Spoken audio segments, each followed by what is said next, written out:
40 centimetres into millimetres. If you look on any ruler, which you have in a non-calculator paper, that's a centimetre, and each of those little lines are millimetres.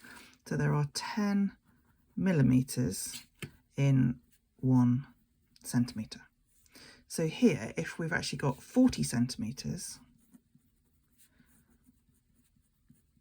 then we've multiplied 1 by 40 to get 40 here, and we're going to multiply this by 40. 10 multiplied by 40 is 400 millimetres. 1e plus 1e plus 1e plus 1e is 4e. And on this grid, we are using a ruler and we're going to use a pencil. We're reflecting. It's like we've got a mirror here.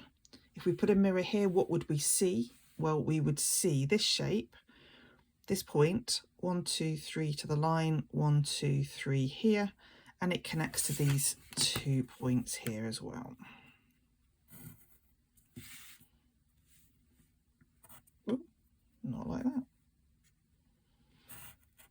There we go. I don't think it's probably going to do it, but let's see. There we go. 3 questions.